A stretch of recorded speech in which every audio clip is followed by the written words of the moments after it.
এই জুমার খুতবার মূল বিষয়বস্তু হবে সন্তান লালন পালনে পিতামাতার ভূমিকা কী, বা এরকমও বলতে পারি সন্তান লালন পালনে পিতামাতার হক কী, দায়িত্ব কী, কর্তব্য কী, এগুলো আমাদের সকলের জানা উচিত। কারণ অনেক মানুষকে দেখা যায় তারা বৃদ্ধ বয়সে অভিযোগ করে সন্তানের প্রতি, বলে যে আমার সন্তানরা আমার হক আদায় করে না, আমাদের খেতে দেয় না, পড়তে দেয় না, বৃদ্ধ বয়সে তাদের যে দাবি দাওয়া সেই দাবি দাওয়া তারা পূরণ করে না। তো আমরা সামাজিক দৃষ্টিভঙ্গি দিয়ে তাদেরকে খারাপ বলি যারা পিতামাতার হক পূরণ করে না। অবশ্যই পিতামাতার হক পূরণ করতে হবে, এটা ফরজ। তবে সন্তানের প্রতি পিতামাতারও কিছু হক আছে, দায়িত্ব আছে, কর্তব্য আছে, যেগুলো আদায় করাও কিন্তু ওয়াজিব। আমরা অনেকে এই সমস্ত বিষয়গুলি হয়তো জানি না বলে আমরা মনে করি যে শুধুমাত্র আমরা তাদেরকে জন্ম দিয়েছি বিধায় সমস্ত দায়িত্ব কর্তব্য ওদের, ওরা আমাদের সঙ্গে সবসময় ভালো ব্যবহার করবে, ভালো খেতে দেবে, ভালো পড়তে দেবে, ভালো জায়গায় শুতে দেবে, আর যদি এগুলো না দেয় তাহলে ওরা খারাপ। আজকের খুতবার পর থেকে ইনশাআল্লাহ একটা জিনিস পরিষ্কার হবে, সেটি হলো যে আমরা অভিভাবক হিসাবে আমরা অনেক সময় আমাদের সন্তানদের কাছ থেকে আমাদের অধিকারগুলো বুঝে পাই না, কিন্তু তাদের প্রতি আমাদের যে দায়িত্ববোধ ছিল, কর্তব্যবোধ ছিল, আমরা সেগুলো কি পূরণ করতে পেরেছি? এগুলো আজকে আমরা বিবেকের কাছে প্রশ্ন করে দেখব ইনশাআল্লাহ। তো আমরা এই খুতবার বিষয়গুলি আমরা ধারাবাহিকভাবে একটা সন্তান গর্ভে যাওয়ার আগ থেকে নিয়ে আর সন্তান বিয়ে দেওয়া পর্যন্ত বা তার সংসার আলাদা হওয়া পর্যন্ত পিতামাতার দায়িত্ব বা কর্তব্যবোধ কী, সেই বিষয়গুলি আমরা পর্যায়ক্রমে শুনবো একটার পরে একটা ইনশাআল্লাহ।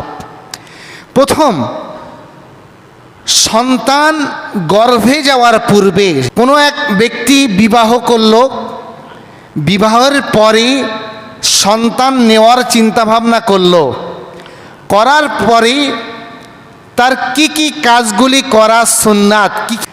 এক নাম্বার, যদি কোনো পিতা মনে করে যে আমি আমার বিয়ের পরে এখন সন্তান নেওয়ার প্রয়োজন হয়েছে, সর্বপ্রথম তার দায়িত্ব হলো, কর্তব্য হলো সন্তান নেওয়ার পূর্বে আল্লাহ তাআলার কাছে দোয়া করা। এই জিনিসটা একটুখানি ভালো করে খেয়াল করেন। আমরা মনে করি সন্তান এটা একটা তো স্বাভাবিক প্রক্রিয়া বিষয়, আমরা চাইলে আমার হয়ে যাবে এরকম বিষয়, কিন্তু না।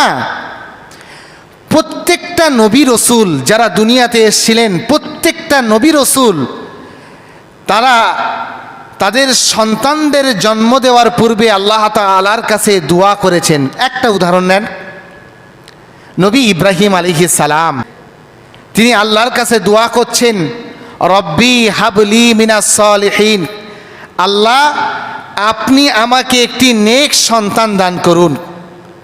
তাহলে নবী ইব্রাহিম আলাইহিস সালাম তিনি চিন্তা করছেন যে আমার একটা সন্তানের প্রয়োজন, তিনি আল্লাহর কাছে দোয়া করছেন যে আল্লাহ রব্বি হাবলি মিনাস সালিহিন, আল্লাহ আমাকে একটি নেক সন্তান দান করুন। যত নবীরা দুনিয়াতে এসেছেন সবাই সন্তান তাদের ভূমিষ্ঠ হওয়ার পূর্বে তারা আল্লাহর কাছে দোয়া করে তাদের সন্তানের জন্য আপিল করে তাদের দাবি দাওয়া পূর্ণ করে নিয়েছেন। জোরে বলেন সুবহানাল্লাহ।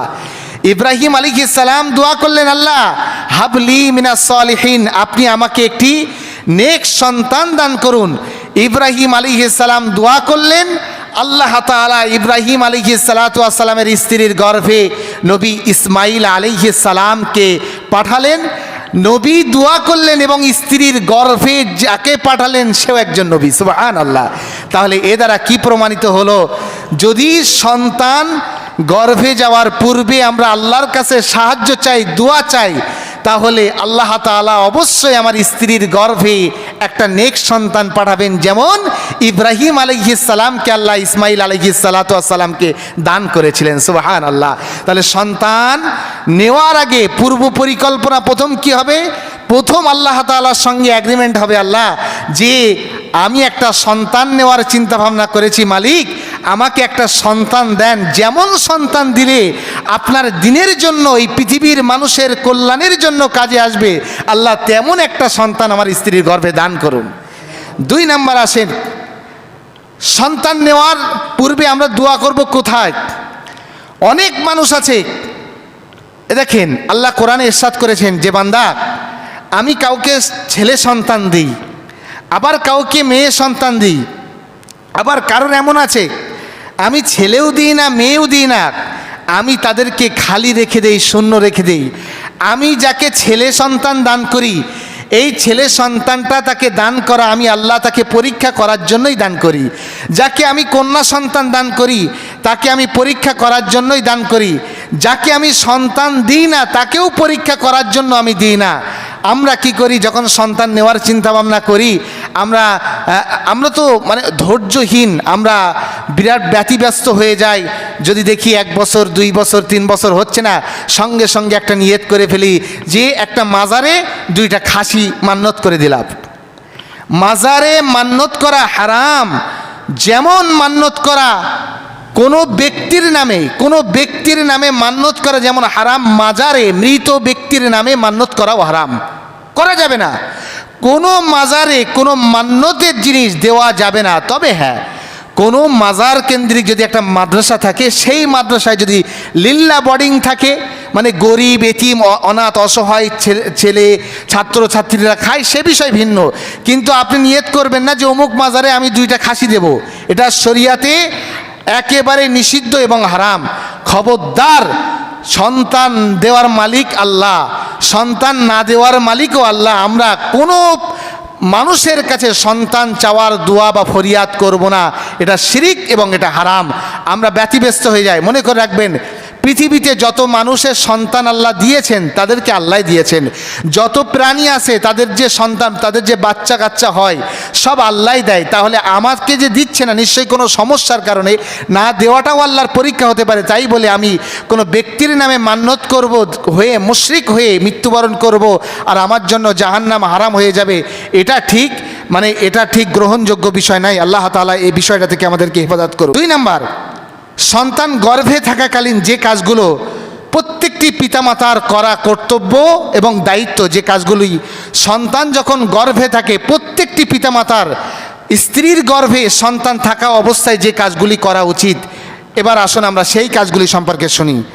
1 নাম্বার, পিতামাতার উচিত সন্তান যখন গর্ভে থাকবে পিতামাতার হালাল খাদ্য গ্রহণ করা। কারণ যদি কোনো পিতামাতা, বিশেষ করে মায়েরা, যদি তারা সন্তান গর্ভে থাকা অবস্থায় তারা হারাম খাদ্য গ্রহণ করে, আচ্ছা বলেন তো দেখি, আমার সন্তান আমি চাই আল্লাহর ওলি বানাতে, অথচ সে যখন গর্ভে ছিল আমি তাকে হারাম খাদ্য খাইয়ে আমার স্ত্রীর গর্ভে আমি তাকে বড় করেছি, ওই সন্তান কি দুনিয়ায় বার হয়ে খাজা মঈনুদ্দিন হবে বলে মনে হয় আপনার? জীবনেও হবে না। এই জন্য উচিত সন্তান যখন স্ত্রীর গর্ভে থাকে তাকে, স্ত্রীকে, নিজে তো পরেশ করা উচিত, স্ত্রীকে হালাল খাদ্য গ্রহণ করানো, এতে সন্তান ভালো হওয়ার সম্ভাবনা থাকে। তারপরে কি করা উচিত? মায়েদের সন্তান গর্ভে থাকা অবস্থায় বেশি বেশি কোরআন তেলাওয়াত করা উচিত। ওই যে আমাদের আমরা প্রায় শুনি যে কোরআন যে ব্যক্তি তেলাওয়াত করে, কোরআন এমন একটি বিষয় আমাদের দিল এবং মনকে পবিত্র করে তোলে। যদি কোনো ব্যক্তি গর্ভে সন্তান থাকা অবস্থায় কোরআন তেলাওয়াত করে, তার মানে কি? কোরআন তেলাওয়াত করার একটি শর্তই হলো পাক পবিত্র থাকা। তো পাক পবিত্র হালাতে কোরআন তেলাওয়াত করলে অবশ্যই ওই পবিত্রতার হালাতের জন্য ওই মায়ের সন্তানের উপরে আসর করবে। এই জন্য বেশি বেশি সন্তান গর্ভে থাকা অবস্থায় কোরআন তেলাওয়াত করা, এগুলো মায়েদের দায়িত্ব এবং কর্তব্য। ওই যে আব্দুল কাদের জিলানী রহমতুল্লাহ আলাইহির একটি ঘটনা শুনেছেন, মায়ের গর্ভে থাকা অবস্থায় তিনি কোরআনের হেফজ করেছিলেন।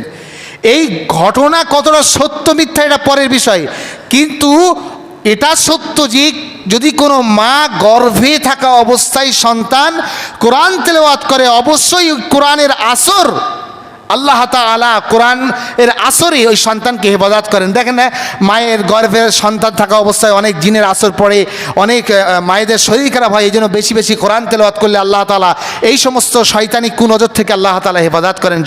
এই জন্য এই আমলগুলো আমাদের বেশি বেশি করা উচিত। 3 নম্বর হচ্ছে মায়েদের চেষ্টা করতে হবে সন্তান গর্ভে থাকা অবস্থায় গোনা থেকে বাঁচা। এগুলো এখন বর্তমান আধুনিক সভ্যতার যুগে এটা ট্র্যাডিশন হয়ে গেছে যে গর্ভে সন্তান নিয়ে মায়েরা বিভিন্ন ধরনের নাটক, সিনেমা, সিরিয়াল এই সমস্ত জিনিস দেখে। এই সমস্ত জিনিসগুলো দেখেন একটা সন্তান গর্ভে থাকবে 8 মাস, 9 মাস, 10 মাস। তো এই 10 মাসের ভিতরে একটা সন্তান থাকবে। গর্ভে থাকা অবস্থায় যদি মায়েরা তাদের সম্পর্কটা তৈরি করে বিভিন্ন সিনেমা, নাটক, সিরিয়াল, রিলস, ইনস্টাগ্রাম এই জাতীয় জিনিস, এই সমস্ত জিনিসের সঙ্গে সম্পৃক্ত থাকে, আচ্ছা বলেন তো দেখি ওই সন্তান গর্ভে থাকা অবস্থায় যে সন্তান গর্ভে থাকবে ও কতটা আল্লাহওয়ালা হবে দুনিয়ায় এসে। আপনি যত পাইগম্বর আলাইহিমুস সালামদের জীবন দেখবেন, তাদের মায়েদের জীবন দেখবেন, যত আউলিয়ায়ে কিরাম আলাইহিস সালামদের জীবন দেখবেন, কারোর মা সন্তান গর্ভে থাকা অবস্থায় কোনোদিন কোনো নাটক, সিনেমা দেখেনি। এই জন্য তো ওই মায়েদের গর্ভ থেকে মুহাম্মদ সাল্লাল্লাহু আলাইহি সাল্লামের মতন ব্যক্তি বার হয়েছে, আবু বকর সিদ্দিক, মুজাদ্দিদে জামান হুজুরের মতো বড় বড় আল্লাহর ওলিরা বার হয়েছে, আল্লামা রুহুল আমিন রহমাতুল্লাহ আলাইহির মতো ব্যক্তিরা বার হয়েছে। কারণ কি? তাদের মায়েদের সঙ্গে নাটক, সিনেমা, সিরিয়াল, রিলস এই সমস্ত জিনিসের কোনো প্রকার সম্পর্ক ছিল না। আল্লাহ তাআলা আমাদের এই আমলটা করার তৌফিক এনায়েত করুন, জলে বলুন আল্লাহুম্মা আমিন। এবার আসুন, সন্তান জন্মানোর পরে মায়েদের কি কি দায়িত্ব এবং কর্তব্য থাকে আমরা সেগুলি একটা একটা করে জানি। যখন একটা সন্তান ভূমিষ্ঠ হয় আমাদের কি কি করা উচিত? 1 নম্বর কাজ হলো সন্তান জন্মানোর পরপরই সন্তানের ডান কানে আজান দিতে হবে, বাম কানে একামত দিতে হবে। আবার বলছি, সন্তানের ডান কানে আজান, বাম কানে একামত। এখন তো মানে প্রত্যেকটা বাড়ির প্রায় সন্তানরা জন্মগ্রহণ করছে কোথায়? নার্সিংহোমে। তো এই অবস্থা, আগে তো মানে আমাদের মুয়াজ্জিনদেরকে ডেকে নিয়ে যেত। আগে আজান দেওয়ার জন্য যারা আলেম ওলামা থাকতো, মুয়াজ্জিন থাকতো, তাদেরকে ডেকে নিয়ে যেত। এই আমাদের বাড়িতে একটা ছেলে হয়েছে বা মেয়ে হয়েছে, শিগগিরই একটু আজান দিতে হবে। বাড়িতে আজান দিত, কানে আজান দিত। এইগুলো তো এখন উঠে যাচ্ছে, কারণ সব নার্সিংহোম হচ্ছে।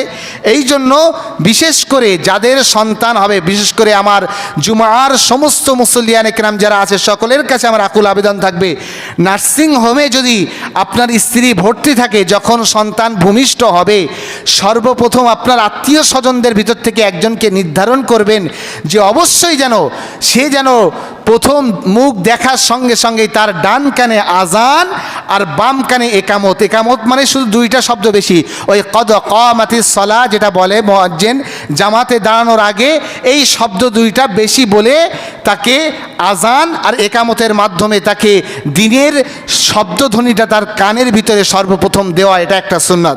তারপরে কি করা?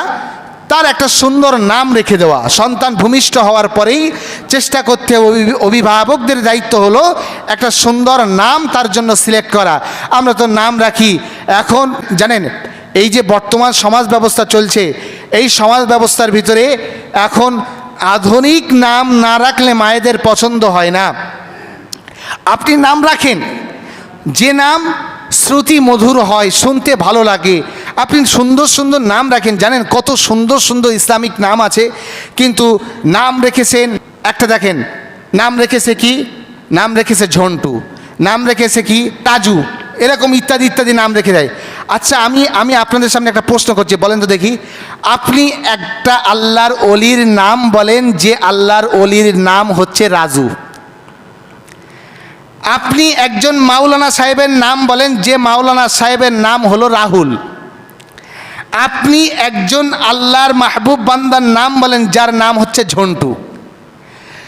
এই জাতীয় নামের একজন আল্লাহর ওলি বান্দা, মাহবুব বান্দা, আল্লাহর আলেম বান্দাকে আপনি দেখাতে পারবেন না। কেন পারবেন না জানেন? নামের আসর, রসুল বলেছেন তোমরা সুন্দর নামকে চয়ন করো, কারণ নামের আসর সন্তানের প্রতি পড়ে। কোনো ব্যক্তি, কোনো অভিভাবক যদি এই জাতীয় নাম রাখে, ওই নামের আসর ওই সন্তানের প্রতি পড়বে। এবং মনে রাখবেন, আপনার ওই সন্তান কিন্তু সন্তানের মতো সন্তান হবে না। চিন্তা করেন, দেখেন আমি বললাম তো, আপনি একজনের বার করেন, একটা নাম বার করেন, জনাব হজরত মাওলানা রাজু আলী সাহেব, আপনি বার করেন একটা নাম, নেই, থাকবে না। এটা রসুলের ওয়াদা। কারণ কি? নামের আসর সন্তানের প্রতি পড়ে। আপনি এই জন্য নাম রাখতে গেলে আলেমদের কাছে যাবেন, জানেন, আলেমদের কাছে যাবেন যারা নাম রাখতে পারে। সুন্দর সুন্দর নাম আছে, আপনি চাইলে আলেম যারা, তারা অর্থ বুঝিয়ে শ্রুতি মধুর নাম, আপনাদের আধুনিক আধুনিক নাম তারা বার করে দেবে। আমরা সর্বপ্রথম দেখি যে অমুক নাটকে একজন অভিনেতার নাম, বা অমুক একটা সিনেমায় অমুক একজন ব্যক্তির নাম এই ছিল, তা ওই নামটা রেখে দে। তো আপনাকে কি ও নাম রেখেছেন একজন নায়কের মতো, আর বুড়ো বয়সে আপনার সঙ্গে ব্যবহার করবে আল্লামা রুহুল আমিনের মতো? এটা হয় কোনোদিন? কোনোদিন হবে না। এটা আল্লাহ তাআলা এই সমস্ত গহিত্য কার্যকলাপ থেকে আমাদেরকে হেফাজত করুন। তারপরে কি করা?